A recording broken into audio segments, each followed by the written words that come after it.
বলছি না যে আমার যোগ্যতা নেই, কিন্তু আজ যদি শ্রী আমার পাশে না থাকতো, আমাকে মনে জোর না দিত, মানে শ্রী যেভাবে আমাকে হেল্প করেছে না মা, তাই সবকিছু জলের মতো পরিষ্কার হয়ে গেছে, মানে জলের মতো সহজ হয়ে গেছে। আরে শ্রী কি হলো, সবাইকে মিষ্টি খাওয়াও। হ্যাঁ দাও তো লাভলি। প্রথমে মাকে দিয়েই শুরু করি। মা এই নিন, নিন মা। ঢং ঢং ঢং হচ্ছে ঢং। বাবা এই নিন। রাজ নাও নাও নাও নাও নাও নাও নাও, তোমরাও ধরো। লাভলি, বৌদি, জেঠিমা, এসো এসো এসো এসো এসো, মিষ্টি মুখ করে যাও। রাজার খুব বড় একটা কাজ হয়েছে আজকে। নাও ধরো ধরো ধরো ধরো। দেখেছিস দেখেছো দেখেছো, এই জন্য ওকে বলি অলোক, দেখো একবার। কেন মা, আমি কি করলাম? আমি তো সবাইকে মিষ্টি মুখ করালাম। আচ্ছা বাবা, একটা ভালো খবর এসেছে, ঠিক আছে, এত বড় বাক্সতে করে আনার কি দরকার ছিল? একটু ছোট বাক্সতে করে আনলেই হতো। বিল হচ্ছে হে বাবা, গন্ধ বেরোচ্ছে তো পোড়া পোড়া। কই, আমার তো খালি মিষ্টি গন্ধই আসছে নাকি? হ্যাঁ, ও আমাকে আরেকটা মিষ্টি দাও, একটু প্রাণ ভরে খাই। দাও দাও দাও। এ বাবা, তরকারি তরকারি বসে এসেছি গো, তরকারি বসে এসেছি। ওই দেখো, সাথে কি অলোক কি বলি? হ্যাঁ, চোখ নেই, সামনে একটা অসত্য কাজ দাঁড়িয়ে আছে, দেখতে পায় না। যত সব চোখের একবারে যেন নেওয়া হয়েছে। দাদা, এবার তোর অফিসে আমার চাকরিটা হবে তো? আমি কিন্তু এখন থেকে ইট পেতে রাখলাম। তোর ইট পাতার আগে আমার ইট পাতা হয়ে গেছে। দাদা, তুমি এবার যখন অফিসে যাবে, আমাকে কিন্তু রিসেপশনিস্টের চাকরিটা দিও। বেশ, তখন তোমরা দুজন মিলেই ব্যবসাটা সামলে, আমাদের দুজনে কিন্তু ছুটি। শ্রী ঘোষাল আর রাজ ঘোষাল কোথায়? চলছেন তো, দাঁড়িয়ে আছে, দেখতে পাচ্ছেন না? হ্যাঁ বলুন, আপনাদের কি চাই? মানে আবার কেন এসেছেন? আমরা আমাদের ডিউটি করতে এসেছি। আমরা ডেট দিয়েছিলাম, সেই ডেটেই আজকে আমরা আবার এসেছি। তারপর কি ডিসাইড করলেন? ডিভোর্সটা দিচ্ছেন তাহলে?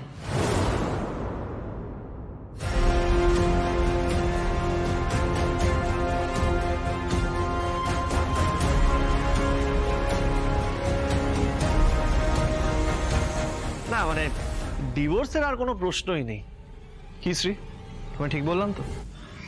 দেখুন, আমি আর রাজ আমরা কেউই কখনো কাউকে মন থেকে ডিভোর্সটা কিন্তু দিতে চাইনি।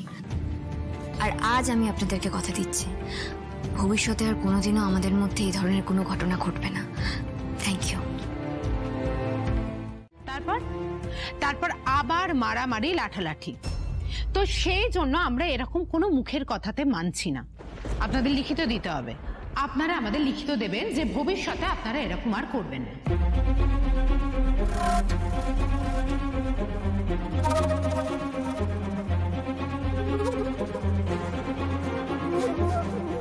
এই সিরিজে এরা মনে হয় আমাকে কিস খাওয়াবে এবার। নিন রাজবাবু, নিন, তাড়াতাড়ি লিখিত দিন। লিখিত দিন যে আপনারা ভবিষ্যতে এরকম আর করবেন না। নিন তাড়াতাড়ি, ধরুন, আমরা দাঁড়িয়ে আছি, না হলে কিন্তু আবার অন্য ব্যবস্থা নেব।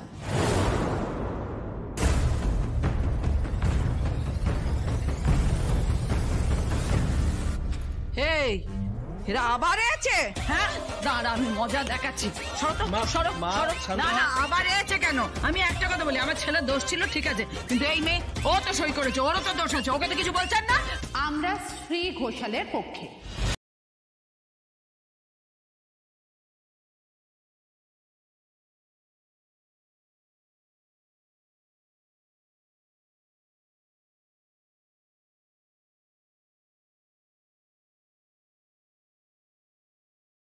করছোটা কি? তাড়াতাড়ি তাড়াতাড়ি এসো, আর ভাল লাগছে না।